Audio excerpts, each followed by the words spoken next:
Stop for a moment and think about the last time you felt torn between two parts of yourself like they were pulling you in completely different directions.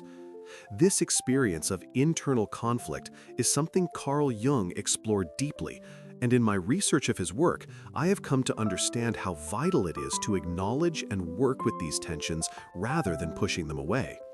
The tension of opposites is not just a psychological inconvenience, but a fundamental aspect of our inner life that Jung called the dynamic interplay of opposing forces within the psyche. What I want to share with you is how embracing this tension can lead to profound personal transformation and a richer sense of self.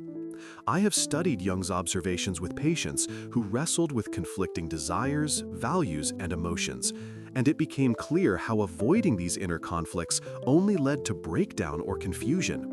He believed that these opposites, such as conscious versus unconscious, persona versus shadow, thinking versus feeling, must be brought into a dialogue within us to achieve what he named individuation, the process of becoming whole.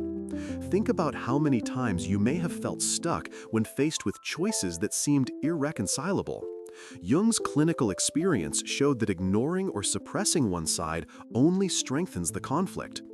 A vivid example from his cases involved a patient who struggled between his strict moral consciousness and the spontaneous rebellious impulses his shadow represented.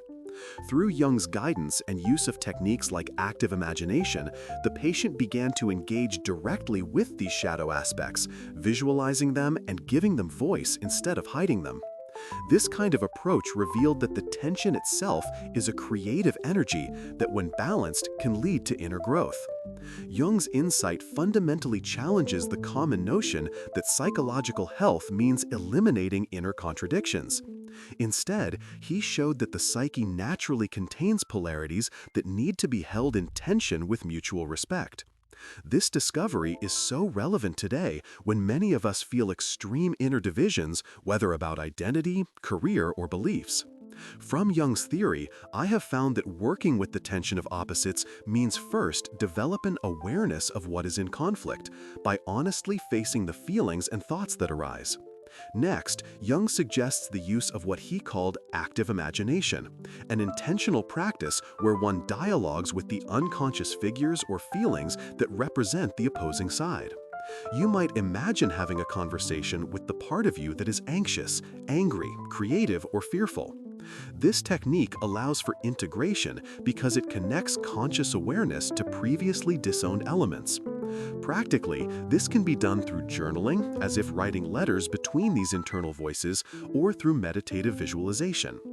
Another essential Jungian method is the recognition of archetypal patterns that often underlie these opposites, like the hero versus the shadow, or the anima and animus, which represent feminine and masculine energies within.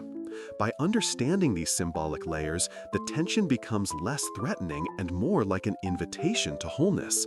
It is comforting and empowering to remember that Jung had immense faith in our capacity to heal these inner fractures through this process of dialogue and symbol work.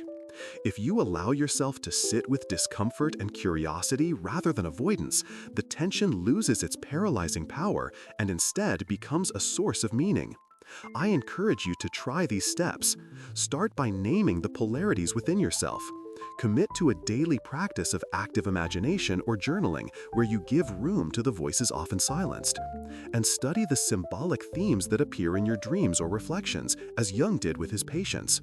Remember Jung's profound belief that the self is an emerging whole that requires the dance of opposites to unfold fully. To close this reflection, Jung wanted us to understand that wholeness does not come from resolving the tension by choosing one side, but by holding these opposites in conscious tension, which fosters growth and transformation. When you begin working with your inner opposites, you embark on a deeply human path towards individuation, where every conflict can reveal hidden treasures of your psyche. If this exploration has resonated with you, then I invite you to return tomorrow, because we will dive into how psychological types can help you understand others better. This is crucial because Jung's theory of types offers guidance on how to navigate not only your internal tensions, but also the dynamics with people around you. It builds directly on today's insights and is absolutely essential for your psychological development and relational harmony. If you found value in this conversation about the tension of opposites, please like, comment with your thoughts or experiences, and subscribe so you don't miss the next step in your Jungian journey. I look forward to continuing this exploration with you tomorrow because really, this process is about illumination, connection, and growth, exactly what Jung dedicated his life to uncovering.